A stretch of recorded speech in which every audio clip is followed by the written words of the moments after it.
Hey Internet, I'm Chaz. And I'm Dan. Welcome to Wine is Serious Business, episode 191. We're back today with two more winemakers from the Finger Lakes talking about some more Riesling. We've got Sarah and Peter today. Peter was the one that put this all together to begin with. He emailed us totally out of the blue. He's like, we're going to be out for Riesling Rendezvous. Would like to connect and taste some New York Riesling. So thanks for being familiar with the show and for reaching out. I make things happen. And here it is. And he works with Anthony Road Winery, so why don't you tell us a little bit about yourself to start with, and Sure. what you like to do with Anthony Road. Like to have fun. Awesome. I'm the associate winemaker at Anthony Road. We're on the west side of Seneca Lake. Your previous episode had our neighbors and compadres, Red Newt. They're on the east side. So we, John and Ann Martini are the owners. They started planting grapes in '74. Wow. Opened the. Awesome. I had no idea the Finger Lakes wine region was that old. You know what? I didn't know. It goes even further back, and most of the producers there are grape growers first. Much of what you see today is because of grape growing. It's a very rural agricultural community. But anyway, so John and Ann Martini started the winery planted grapes '74. '89 was the first vintage for Anthony Road. Tasting room opened in 1990. I've been with Anthony Road since '06. Johannes Reinhardt, the head winemaker, has been there since 2000, and we make the wines. Riesling producer. We also grow Pinot Gris, Gewurz, Chardonnay, a French hybrid called Vignol, and for reds, Lemberger, Pinot Noir, and Cabernet Franc. Wow. Yeah. Another big lineup. So what's the? Well, yeah. Why don't you tell us a little bit about yourself and about Fox Run as well? Okay, so I am part of the winemaking team at Fox Run Vineyards, which is led by Peter Bell. He's been there for quite a number of years. So Fox Run is on the northwest side of Seneca Lake, just down the road from Anthony Road, actually, so we're good friends. And we do most everything that's possible in the Finger Lakes. We have quite a number of Riesling labels, a few different Chardonnays, a lineup of different kinds of ports, which is unique to Fox Run, a bunch of different reds, definitely Cab Franc and Lemberger are important reds for us as well. I've been there for 2 years. Cool. And we were going to have some Fox Runs for the show, but there were shipping difficulties. Yeah, unfortunately. Yep. So we'll have a shared wine to discuss in a few minutes. But first off, we have. Sure. First, we have Anthony Road's what we call our Art Series Riesling. This is the current release, the 2010. This is a project, a small production wine for us. About 99 cases of this was made in this vintage. Its inaugural vintage was '09, which we'll taste next. This is it's a ambient yeast fermentation. For us, it's the truest expression of our site, and this is the grape for site expression. Totally. I agree 100%. As we just got overdosed with the last the last couple days.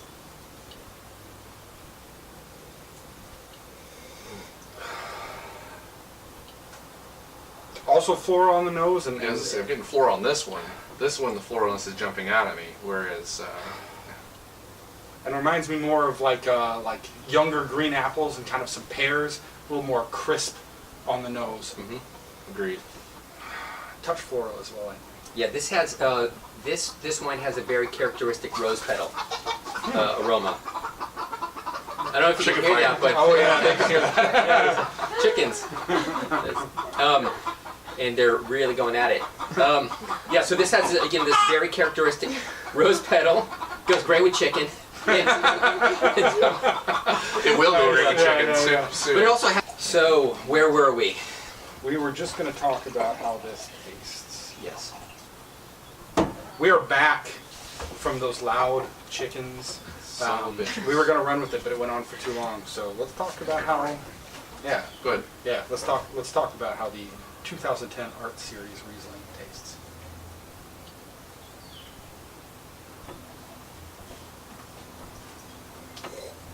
Talked about the minerality on the nose. I think that comes through pretty quickly on the palate. and there's an evolution of fruit flavors. I'm gonna, I guess, go with my own suggestions and say that the apples and pears, kind of from the nose, spread out across the back of the palate, and that's, you know, that's a pretty interesting expression. That the fruit's a little more subdued to start with, and gets more intense as it evolves. Yes.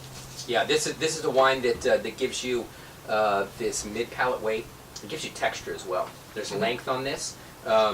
There's also, you know, this acidity, but that acidity in no way distracts.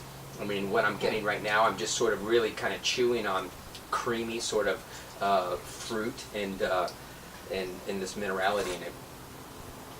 I think the apple pear thing, like Daniel was suggesting, plays out for me. But there's like a liminess to the finish, and then like the lime peel, like you just bit through It's just a half a lime in your mouth, yeah. and then with a little bit of the peel, like a little, just a touch bitter on the finish, but in a good way. Like it's kind of like fresh fruit, like that fruitiness, and yeah, comes across really nicely.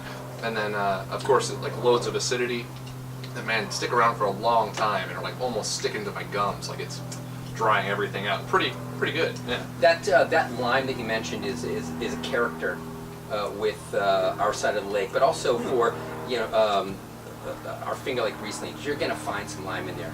You'll find lemon, even on the sweeter and Meyer lemon, and also you'll get other sweeter citruses like tangerine and fruits like that. I like those. Yeah, like I'd say. On the few that I tasted, and I know that you guys brought out a lot of really high quality stuff. We brought out the big guns. You did, I really, that's one thing. So a little shout out for Riesling Rendezvous, right? Like all of the producers participating brought really high quality stuff, which is really awesome to see. A lot of big tastings like that. People are generally bringing, you know, like their mass market stuff because they're expecting a big crowd, but people really brought it out. And the lime acidity is something that so we'll do rinse on that. The lime acidity is something that, in the world of acidity, is something I really appreciate. Like lemons can sometimes be a little too harsh for me. Sometimes when you get into like oranges or pineapple, it can be a little too sweet. Limes and green apples are kind of my personal sweet spot. Agreed.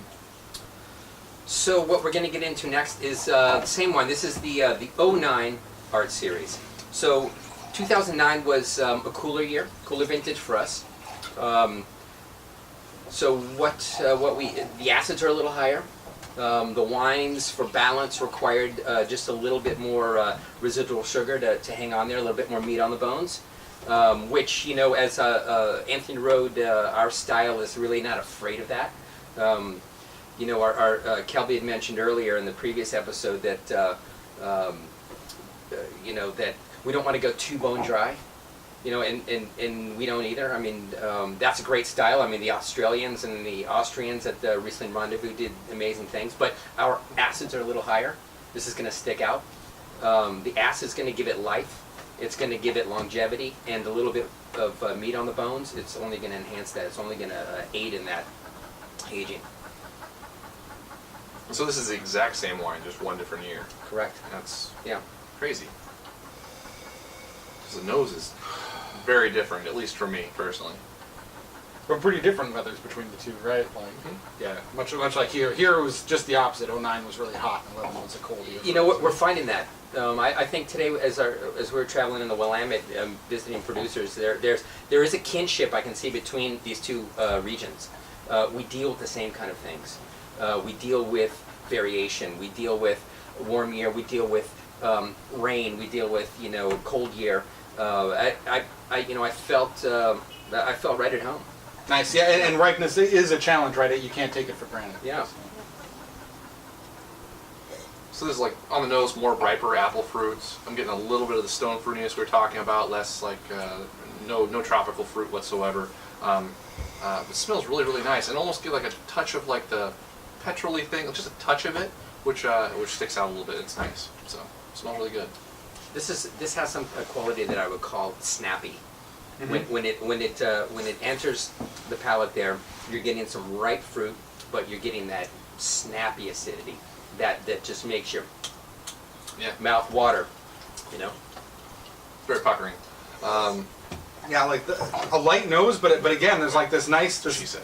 Sorry. This nice evolution of of the fruit comes in again, right, where the mid-palate weight, that's clearly something that you value and kind of seek for, shows up. I'd say it's not as dramatic's a really strong word, but not as dramatic of a transition, where it's not as like dry starting out within the fruit kind of racing in. It's more of a slow build, but it's really nice to see these flavors. It's, lots of intensity of flavor there, and like you said, I see that lemon note creeping in, very intense. Lemon, a little bit of floral notes, maybe some lilac, and finishes nicely with the acid, and that's something we also see a lot in the Finger Lakes is that driving acid that carries those flavors through and through. It definitely has that. That's for sure. But the way that it interacts with the palate, like it's sort of as you swallow it and the intensity of fruit goes away, like the way the acidity kind of comes in afterwards. It's very nice on both of these wines, and really, good, really delicious. And interesting to see, like, the warmer and cooler year contrast, like, the fruit flavors do seem to have some different character to them. Yeah, and the first... It's remarkable these are the same wines year on year. The residual sugar in the first one was 6.8 grams, and now we're at 15 grams. So, 1.5 RS. That makes more sense. The acid, though, and the pH actually is a little higher than the 10. We have this, which is, like the reverse of what you would think, because this was the cooler year. Mm-hmm. But this fruit comes from a specific block that was part of the Martini family vineyard. It's probably at this point about 20, 25 years old, and there are about 3 rows that we get this from, and it just, it's at a point now where it is like a person. It has age to it. It doesn't stress out when the weather it freaks out. It just kind of it's not bothered by that anymore. And you find that with older vines. And it still retains an acidity, whether it's a warm year or a cold year. The acid on these, it's still like vibrant. Huh. Yeah. So young vines are more temperamental to those, to weather then, or how were you when you were younger? Yeah. Well, but honest question. I don't know. Yeah. You can equate. I agree. Yes, I was. You can equate these. Reactionary. You can equate them to a person. Okay. A teenager's going to be like ready to like do anything. And like Right. I'm really like burning a lot of energy because I'm growing and I'm like I've got hormones and stuff like that. Okay. And now I'm 41. I'm like chill out. It's gonna be okay. And I guess the deeper roots are a little more resilient to rapid changes up on the surface That makes and sense. stuff too. Okay. So. Yeah. And that's why it was exciting to discover that you guys had that kind of vine age available to you. Like I totally didn't know before this past weekend. So I think the oldest Riesling vines, maybe the Fournier vines, maybe they're 45. Maybe Dr. Frank's might have something that's older, but yeah. And the Finger Lakes region probably does have pre-prohibition history too, right? Oh, it does. Most definitely does. It has grape growing history before California. Yeah, totally believable, right? That makes sense. Yeah. Absolutely. So what's Okay, so what we're on to next here is the same vintage as what you tasted here. This is our Martini Reinhardt Selection Riesling. This is a Riesling, or this is our Reserve series. These are wines we don't do every year. Only when we can designate something really, really special in the vineyard. The Martini part of the name refers to Peter Martini, our vineyard manager. Reinhardt, Johannes Reinhardt, the head winemaker, and it's really shows you the without the fruit we can't do these wines. right? So You need good management in the vineyard. So we give a heads up to the vineyard crew. Awesome. Yeah. And this is one that struck me over the weekend that I was really excited to see they had a bottle that we could bring on the show. Awesome. Anything for you, Daniel. Yes. And Chaz. The minerality comes Scooting closer to Yeah. it. The minerality, I think, comes racing out of the glass here. All right. This is what happens when you film 2 shows in a row. Yeah.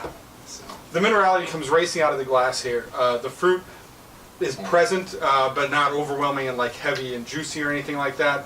To me, the minerality is what strikes me most. Is there a touch of botrytis on this or no? This would have very small amount of botrytis, Okay. yeah. Adds just a little bit of depth to the nose. Like But, a little bit yeah, of it's honey like- character, like an earthy characteristic to the nose. Yeah. And depth was totally the word I was going to use. Like, do you work with much botrytis at Fox Run? Yeah, we do.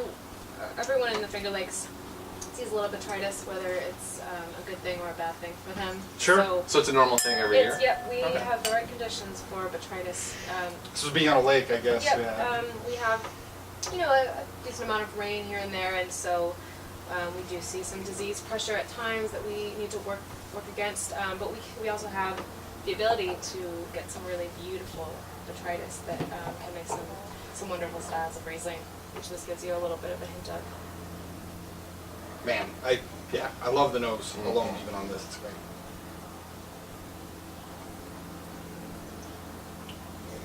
Wow. Yeah. Texturally, an amazing step up from the previous. The other two were very nice wines, but this is Just that round. silky. Jeez, just like, Yeah. wow. Really, really nice on the mouth. Yeah, so this is a wine that is in that low alcohol style.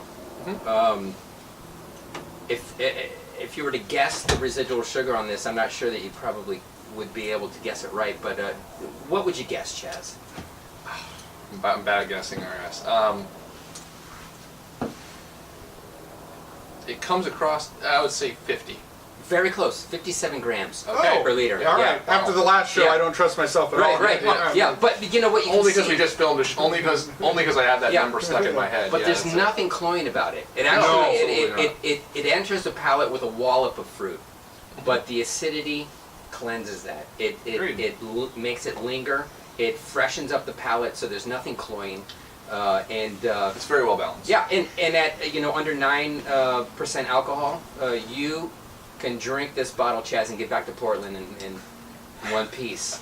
It's true. Yeah. Like, what did the Germans say? Like, you could drink Riesling all day, right? Yeah, you Like, drink green all day. It was, the importer here, like Abel, or one of our good friends. Like Riesling is really just like sunshine, water, minerals, and a little bit of alcohol to help you relax. Well Right. said. And anyway, this is just delicious. And the transition between the sweeter fruit up front and the full acidity, drying things out later, lets you experience kind of some different fruits along the way. There are a little bit of those stone fruits, maybe even a little bit of something as tropical as pineapple, kind of edging in that direction. I'd go there. But then really getting into, again, like the limes that we were talking about, a little bit of green apple, things get crisp, makes some mouth water, makes you want to go for another sip. Yeah. And what are the price points on these three? The Art Series are 28. That's a $30 bottle. Also fantastic Yes. at the price point. And when we talk about Riesling in the United States as a whole, and I want to talk about both the Red Newt and the Anthony Road wines, like these are really notable Rieslings that if you haven't been drinking American Riesling, I'd say these are totally worth seeking out, giving a try, kind of educating yourself about what's going on in the States, and getting excited about what we're going to see as these vines become 50, 60, 70 years old. Yeah. That's Scott, we're in a very exciting region at a very exciting time for that region. I think we all feel extremely lucky to be there. There is a community. There is right now the consensus that for us to push the region as a whole, as opposed to break up into single names, and that's going to bring more luck and good fortune to all of us. There's a lot of invention happening. There's a lot of new techniques being applied, a lot of experimentation, while also keeping this classic style of Riesling that we do make there. There's something special about the Finger Lakes. It's up for debate, and You guys make some damn good Riesling. thank you. Yeah. But when you taste these wines, I think that you can really say that they may be reminiscent of others, but they're uniquely their own. Agreed. totally. Yeah. And How it do you reminds know it reminds me a lot of people talking about Oregon too, where people are really willing to work together, and it's great even that we have multiple people coming out willing to share the stage, willing to do a show together, going out tasting in a new region together. That's really Yeah. awesome. And I think the connections with Oregon will be good and fun for everybody involved. Absolutely. Moving on to wine number 4, Sarah, I was wondering, do you want to introduce this one? Sure. All right. So Let me move these out of the way so we can really just So I'll showcase ask on. for Sounds good. I'll ask Sounds for good. Peter's input as well, since he's Yep. been part of this project for Yeah, we'll let you way all talk a longer little than bit. than I have been. But this Tierce project started as a collaboration between the three head winemakers from Fox Run, from Anthony Road, and from Red Newt. Kind of, just in the spirit of friendship, but also in the spirit of pushing the region forward together with all of the tools it has to offer together. So Peter's been a part of that for a while. I was able to help out with the 2011 vintage, and it's been a really fun and a really eye-opening experience as to what can be accomplished when you put your minds together. And that's one of the wonderful things that I love about the Finger Lakes, is that it is a collaborative place, and a place where we see that we can really move forward a lot better together than independently. So it's all about sharing knowledge, creating the best things that we can, in a collective spirit. Cool. So, Peter? So yeah, the Tierce project, the Tierce Riesling, started. We have a winemakers group, and in the off-season, non-harvest years, or months, we get together 2 times a month to taste our wines in progress, to taste commercial wines in a blind setting. You really have to have a thick skin, but we're really looking for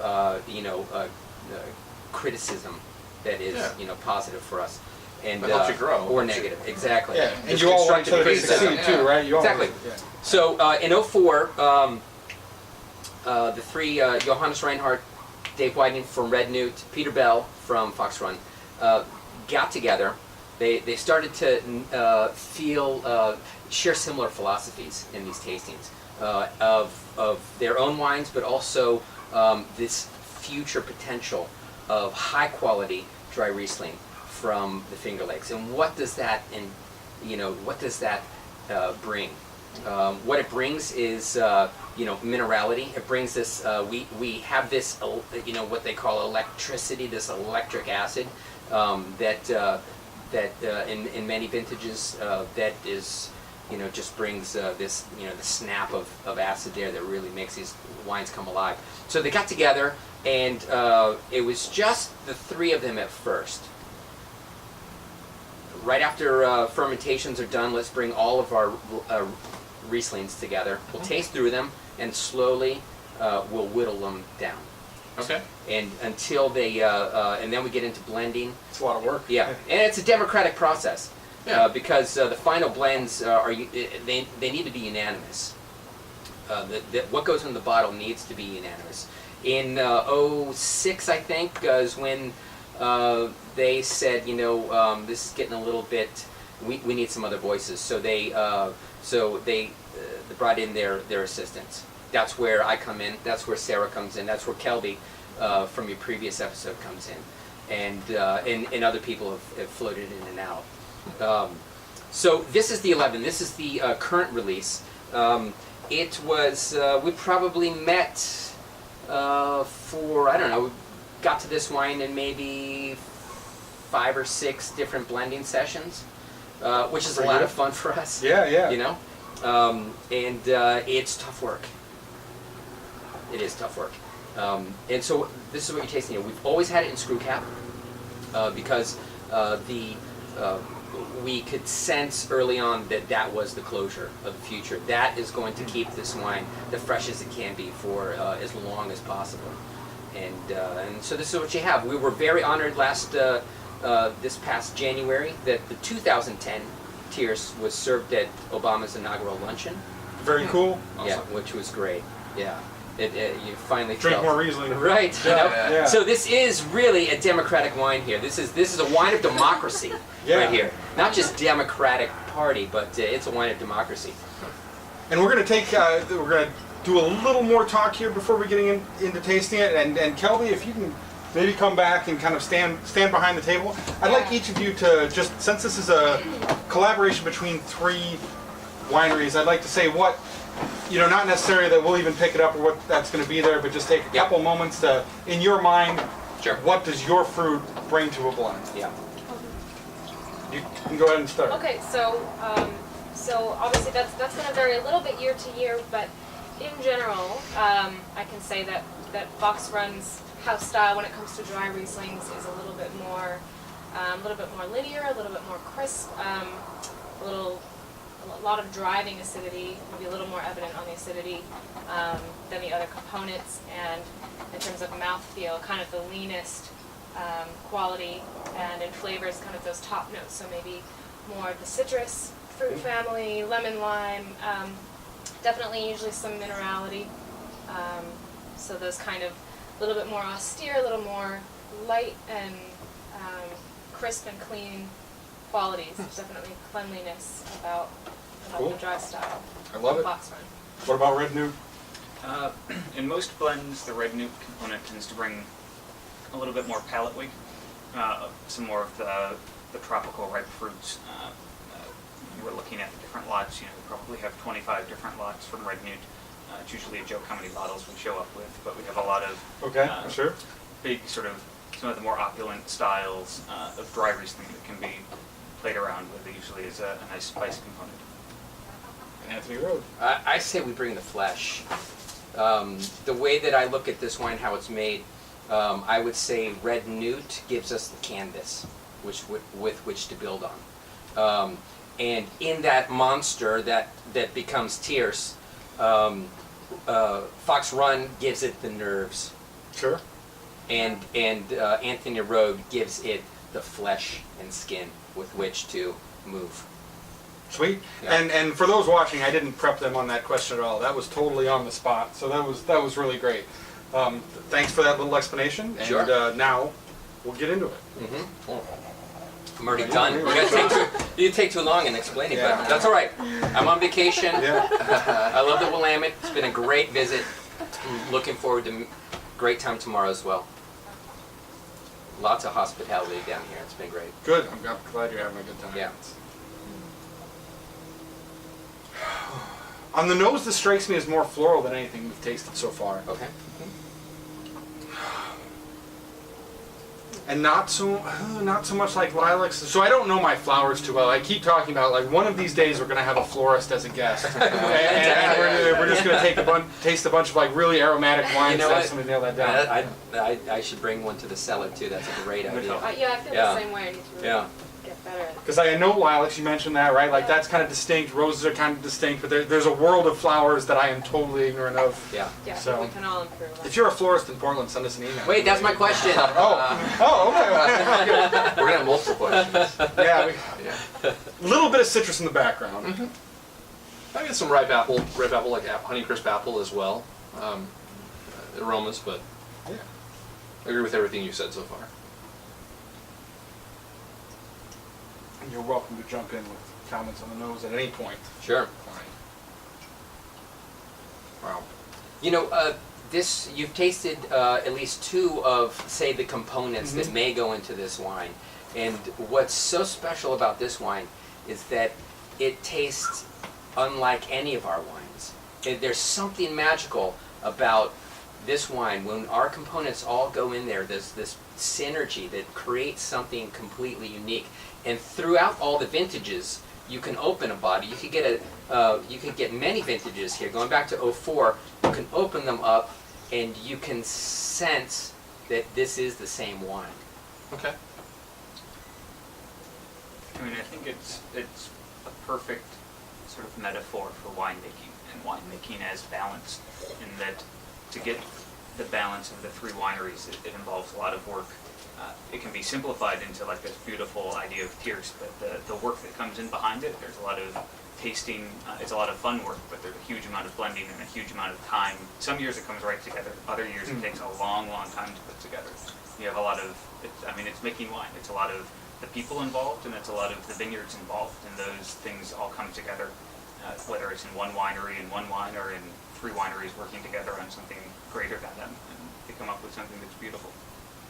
I was actually going to ask that, like, based on that you guys use a lot of different single vineyards, do you guys create a blend for this and then bring that to the table, or do you guys like you have like a plot from a specific vineyard that you know is like, this one's going to probably work out every year for that blend, or how's that work out? I don't think it works out like that. It's just every year is so different that you just have to play by at ear. the beginning, it was a way to take. You brought everything, and we still do that. Okay. It doesn't. Not everything is going to make it. Not all of it's good. That's why we whittle this thing down. You know, we get it out of the way. We usually have a component, main component, which will be a base, and then what we call a spice. So in fact, it's like maybe cooking a bit, you know. Yeah, exactly. And so, It's a and that spice may have a certain quality. It may be a bit more off dry than dry, but a little bit of it will enhance something, you know. So you know, Red Newt, they have many more different lots than say what Anthony Road and Fox Run would bring to the table. So it's why it takes so long. No, I will not deny that. Yeah, got to whittle that down, you know, like yeah, I think It's that's awesome. Yeah, so not necessarily the same. There isn't a cut and same dry box. one every year. No, Never. but as we taste around, as our fermentations are going and completing, we often say to ourselves, that could be That's a cool. Tierce component. So there is a style that each winery kind of knows that it wants to bring or tends to bring. So we have some insight, but no, we don't always know. Yeah. Nor is it obvious. I mean, if we were to, it's not always the best wine that makes the best blend. So the most Right. complete wine from Anthony Totally. Road or Fox Run, Yeah. the most beautiful wine from them in a blend might not work at all. And because maybe it loses the things that made it individual and fascinating, or maybe it just doesn't want to play with the other ones. So it's not always the Right, perfect person right. in the bar. Yeah. That makes sense. Well said, And to me, like the word that really comes to mind was where I'm tasting this is evolution. Like there's a lot of subtle things going on here, and it really changes a lot from the start all the way out onto a pretty long finish. And you know, it says this is just below medium dry. Like to me, I'd describe this as having a pretty dry feeling on the palate. There's a lot of acidity. It's really crisp, but the fruit lingers and it's subtle. While it would work with food due to the dry character, I think if you drank this while you were eating something, you'd be missing out on like some really like delicate and interesting fruit flavors that it's bringing to the table. Yeah. So you hear that? Don't eat. It would be enjoyable with it, but I think it has more to offer without. Right. And being such a young wine, man, the acid is powerful right now. Totally. Yeah. Very Yeah. powerful. You know, and this is a wine that is from 11. So it was just released. This is a wine that that we even keep in bottle for a year and a half, 2 years before we even think about releasing it. Okay. Yeah. But it is wine that is going to stay fresh in there. It's going to evolve, but this can this can go down. You can cellar this wine. You know, it's a serious wine. Uh-huh. I mean, if there's one thing, if there's one slogan from the Finger Lakes, we're not effing around. All right. Yeah. We'll run that across the bottom. Yeah. But a little bit of stone fruit, but mostly I think, and a little bit of oranges. I'm getting a little bit, just an edge of it. I'm sneaking one in. I know you didn't call for this, but Oh, it's gonna be a long you shot. don't have to talk to it. That's okay. Talk about it, but, Maybe we'll get the 3 shots. but this is no way. You can see an Why don't you just evolution cut of this into age. 2 shows? Yeah, Yeah. we'll cut it. We're having a good time. We're hanging out. I'm going to drinking switch some spots Riesling. with you because I think the light's garbage on your face right now, and Oh, everybody that's okay. knows what I look like. Sit on my lap. We'll just do Everyone's seen Dan 100 chickens and times. show Yeah. one Here. after the chickens. After the chickens. There you go. Show We'll- two. and why not? We take the biggest guy off the table. We can probably get everybody. Probably get another person on there. Oh, yeah, watch All that. right. Zap myself a few times. So what I poured So in the what glass. is this? Wine font. This is Tierce. This is from the 2008 vintage. Okay. All right, 2008. Awesome to see side by side. Yeah,